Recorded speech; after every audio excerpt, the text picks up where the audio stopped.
তাই এই ঘরে কারিগর যিনি, দেখুন ভগবান নিজেই সে ঘর বানিয়েছে। দেবর্ষী নারদকে নিয়ে রুক্মিণী দেবী নিজেই ঘর দুয়ার লেপে পুছে ঠিক করে দিল। এই নামদেব 58 বার দর্শন পেয়েছে এই কলিযুগে। নরসিংহী 52 বার দর্শন পেয়েছে এই কলিযুগে। অন্যান্য যুগের কথা তো বাদ দিন। নরসিংহীর চরিত্র, নামদেবজির চরিত্র বড়ই বিচিত্র, বলার মতো যোগ্যতা নাই। একটু তাদের নাম নিয়ে মুখটা শুদ্ধ করি। কীর্তন মানে এই দেখুন, ভগবানের কথা বললে ভক্ত শ্রোতা আনন্দ পায়, আর ভক্তের কথা বললে ভগবান আনন্দ পায়। তাই এখানে আপনারা হাজার হাজার শ্রোতা তো আছে, এখানে সবচেয়ে বড় শ্রোতা একজন বসে রয়েছে। ভাববেন না শুধু আপনারা শ্রোতা, এখানে সব থেকে শ্রেষ্ঠ শ্রোতা আমার গোবিন্দ। ভগবানের কথা বললে ভক্ত আনন্দ পায়, আর ভক্তের কথা বললে ভগবান আনন্দ পায়। তাই আগে বলছিলাম ভগবানের কথা, এখন বললাম একটু ভক্তের কথা।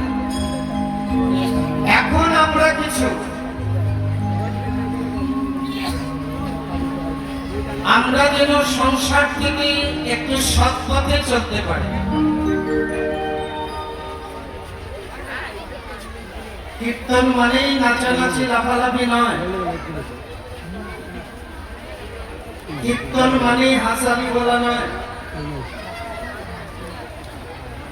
কীর্তন মানেই শাস্ত্রীয় সিদ্ধান্ত গৌর গোবিন্দের নাম রূপ লীলা গুণ থাকতে হবে, তবে হবে কীর্তন। আর কেন শুনবো? আমাদের জন্ম জন্মান্তরের পাপ অপরাধ ধরে গিয়ে আমরা যেন গৌর গোবিন্দের উন্মুখ হতে পারি। এই কীর্তন শোনার মানে কি? আপনি 50 বছর কীর্তন করলেন, 50 বছর কীর্তন শুনলেন, নিজে একটু পরিবর্তন হলেন না, তাহলে তো হলো না। পরিবর্তন কি? আমাদের মনটা ছিল সংসার উন্মুখ, কীর্তন শুনে যেন আমাদের মনটা কৃষ্ণ উন্মুখ হয়, আমরা যেন কৃষ্ণ ভক্তি পাই। এই কীর্তনের মূল বিষয়।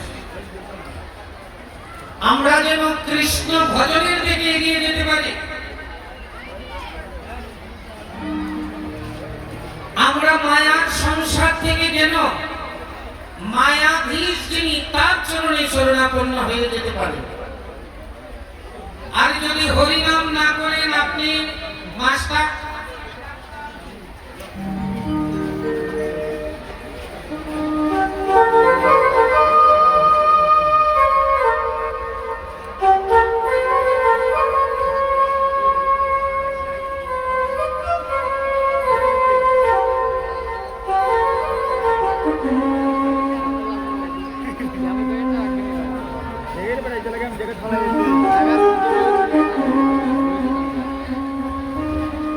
আমরা master, professor, doctor, engineer, officer যাই হই না কেন, হরিনাম থাকতে হবে। হরিনাম যদি না থাকে আর শুধু জনবিদ্যা হয়, তাহলে কেমন অবস্থা হবে? ভালো করে শুনুন মন দিয়ে সবাই। অনেক ছাত্র ছাত্রী, মাস্টার, প্রফেসর আছেন, বা ইউটিউবের মাধ্যমে বা টিভিএন চ্যানেলের মাধ্যমে দূর দূরান্ত থেকে সবাই বলছেন, সবাই শুনছেন। তো সবাই মন দিয়ে শুনুন। এক বাবু বিদেশে লেখাপড়া শিখে বাড়িতে ফিরছে। বিদেশে লেখাপড়া শিখে বাড়িতে ফিরছে। এখন বাড়িতে যেতে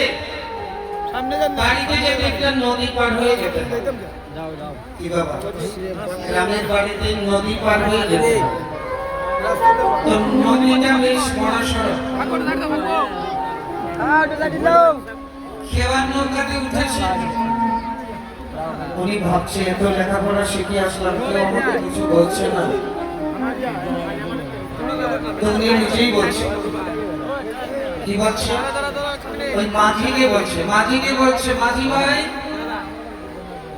এই যুবক ভাই